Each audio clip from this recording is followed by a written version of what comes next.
Oh man, it's a Game Boy. Yeah, this is a original Nintendo DMG Game Boy that I picked up very, very cheap off eBay. And as you can probably tell from the screen, it's missing some of the screen protector. But wait, it doesn't work. And that's because there's no batteries in it. And there's a reason for that. There's a reason it was cheap. Somebody has left some batteries in here for 10 years or so, and they've all corroded the contacts, and everything is awful.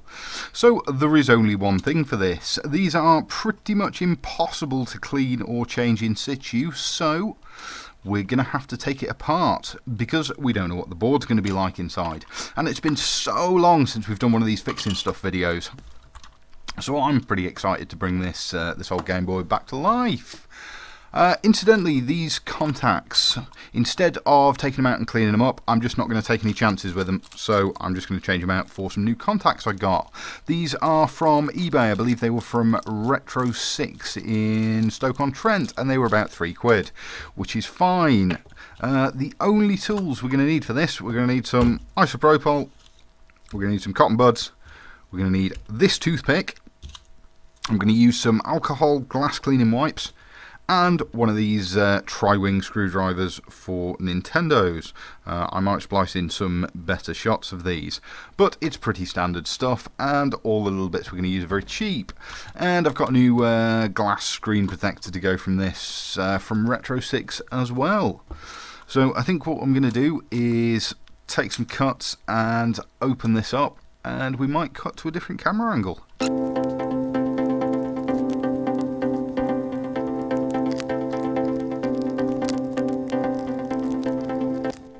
Okay, I've got the last screw undone, and now we're going to get it open. So there should be, when I open it up, a ribbon cable inside. It's been many, many years since I've had a DMG apart. So yes, here we go. So you've got the screen and the first board, and then you've got this ribbon cable that slots into that little thing. I might switch to the overhead and show you that. So all we've got to do is pull this ribbon cable out. There's no retainer or anything for it. It just needs to slot out, and already I can see this board is not in great condition. Let's see if we can pull this this ribbon cable out. There we go. Okay. So this is your screen board, and you can see we've got some corrosion in here, which is not great, but all the capacitors seem okay, which is brilliant, because I don't want to be resoldering capacitors. But you've got some battery corrosion here. Let's switch to the overhead and I'll show you. There we go. Got corrosion on the board and battery corrosion there, which is not great. This screen is also not in amazing condition because it's missing the protector. So we'll have to take this apart and clean it up. This board's held in with lots of little Phillips head screws, which is no problem. They're nice and easy. Now, if we have a look at this board, things are not looking great. This definitely needs a good clean with some isopropyl, and then we'll see where we're at. Ooh, it's sticky. Ooh, battery juices, etc. That's highly toxic, by the way. You probably shouldn't eat it. But let's see if we can get some of this out. So we've got some more little screws down there, and there's a couple of little Phillips head screws here. So we'll swap our tri-ring for the same but Phillips, and then take this apart again.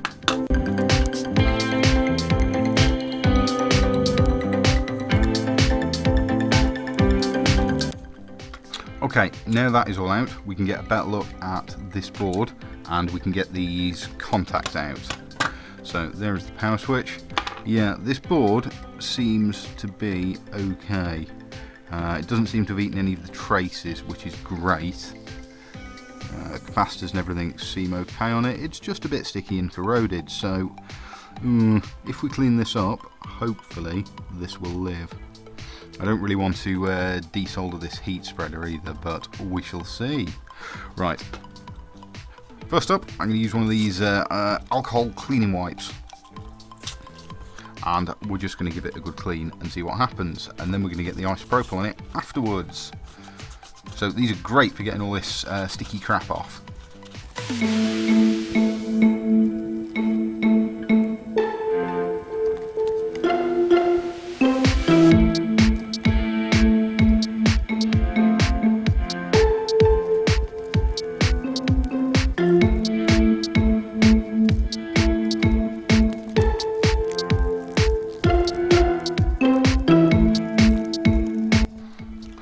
Okay, now clean most of the corrosion off the board. We're going to take this front circuit board out and clean up the button contacts and see if we can clean up this screen a little bit.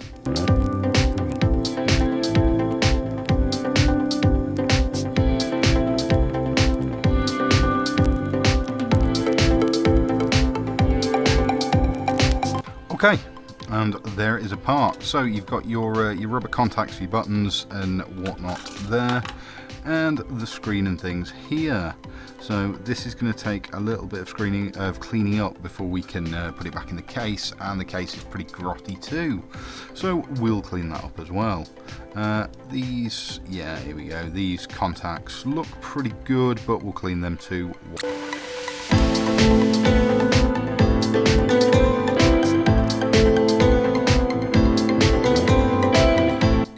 Okay, screen's cleaned up pretty good. Let's go and clean this shell.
Okay, we've had a bit of a tidy up, and let's get these last battery contacts in, because I knocked this one out, and put some batteries in it. Amazon Basics, as per usual, because these are the best or the cheapest batteries you can buy in bulk in the UK. And pop the cover on. Yeah, so I'm expecting this will probably work now, and you know what, it looks really nice with that new black surround. That's from Retro 6 as well. These were the old battery contacts, which are, well, we're not even going to focus on them, they're so bad, but they aren't completely shagged. So, let's put a no, let's go first. Let's switch it on and see what we got. Oh yes, there we go. Perfect. So, I'm going to assume this is working. And since we've got a Game Boy, there's only one thing to play, isn't there?